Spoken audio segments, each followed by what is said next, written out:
Let's take some time to explore the ribbon and talk about all the different options that are available to us here. So Excel has put at the top what it believes are the most useful and most frequently used functions in Excel. So starting with the home being what things you want to access right away. We've got here our clipboard for copying and pasting. Next to that, we've got formatting. So we've got our font size, borders, bold and italics. We can change the background color. We can change the font color.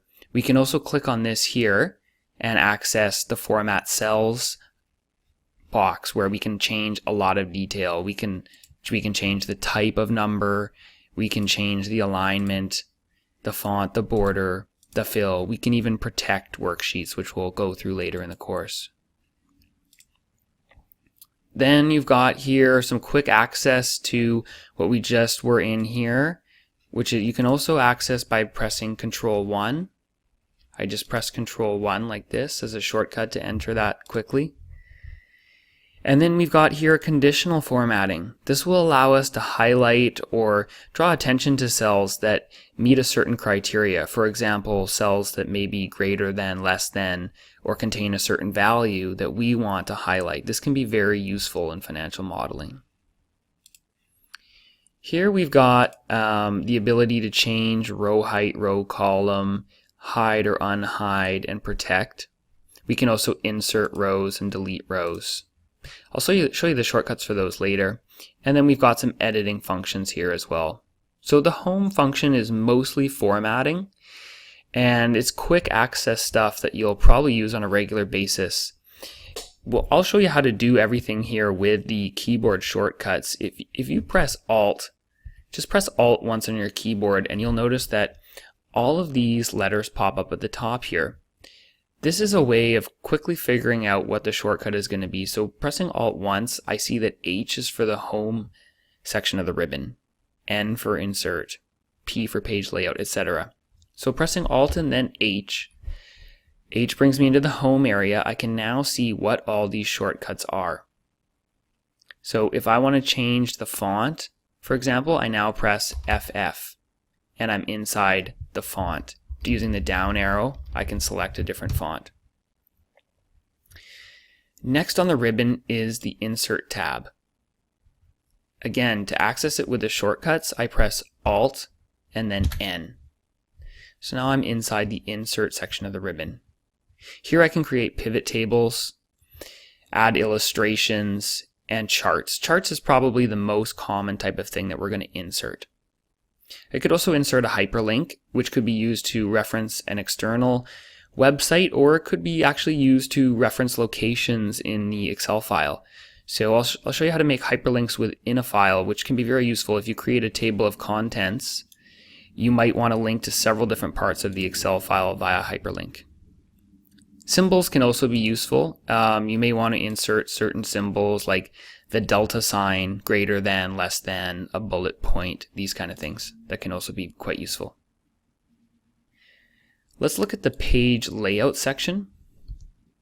In page layout, we can control margins, orientation, size, etc. This is really mostly just useful if you're going to be printing the document. If you're not going to be printing the Excel file, then it doesn't matter too much what the page setup is. Print titles allows you to print certain cells at the top of every page. This can be very useful if you're printing a multi-page Excel file and, for example, you want to display the years at the top of each page. Here we can control the view. We can turn on or off grid lines. So this is very useful, I find, in presenting a final version of an Excel model. I think it looks very clean to turn off the grid lines. However, when we're just building things initially here, we'll leave the grid lines on.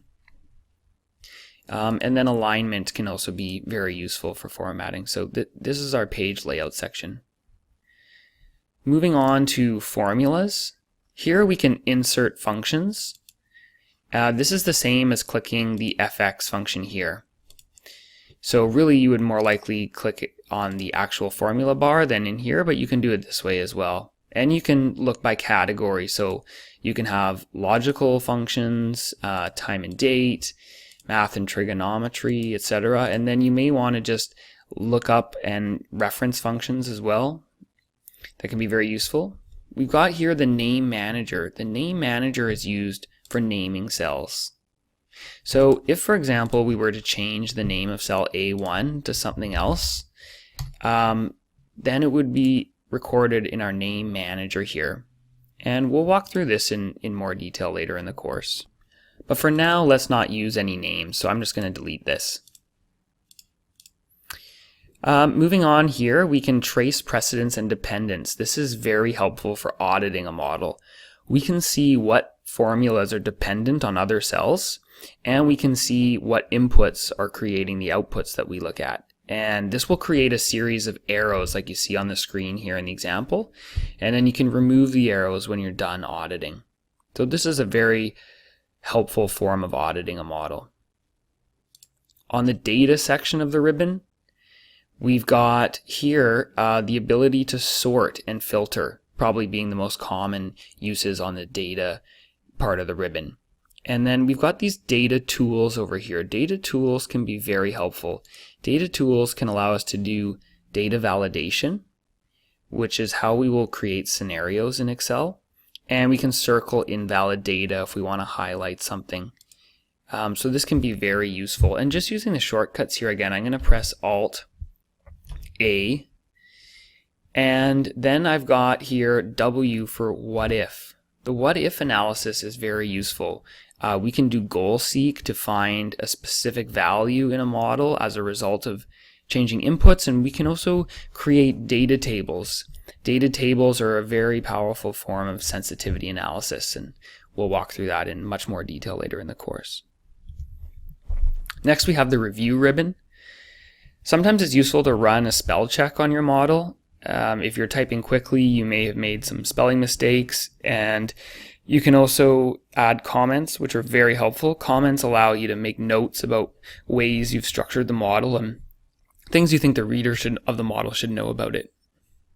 We'll show you how to protect the worksheet, which is on the review ribbon here, and how to track changes as well, which can be very useful. And next we've got the view section of the model. This allows us to toggle between normal and page break preview. Page break preview will be dependent on the page layout function that we've set, and I can control the page layout here as well. Again, here we can also add or remove grid lines. We can control the zoom. Right now I'm at 100%, but we could zoom out, for example, if it was a big model, if we wanted to see more of it.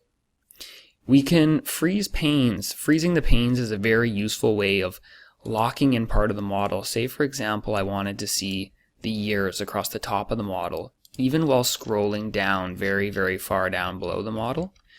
What I'll show you how to do later in the course is how to freeze panes in a very effective way. You can also split the screen, which is useful. We'll walk through that a bit later. And finally, you have the Developer tab. I'll show you in the next chapter. If you don't already see the Developer tab here, you have to add it in your Excel settings. So if you see Developer here, that's great. If you don't worry, we'll show you how to add it in the next chapter here. The main function of the Developer tab that we'll use is macro recording. Recording a macro is a way of recording a certain action that you've taken in Excel and then making a shortcut out of it. So for example, if you want to automatically fill in the background of a cell blue and change the font color to white, you could record that action with a macro and then create a shortcut. And that will allow you to have the action repeated very quickly without having to go through all the steps. So it can be quite useful in speeding up your financial modeling. So going back to the home section here of the ribbon, we've now explored the entire ribbon except for the file. The file function is where we're going to go to talk about the settings for Excel. So in the next chapter here, we're going to explore Excel settings and make sure you have your Excel file set up in the most optimal way for financial analysis.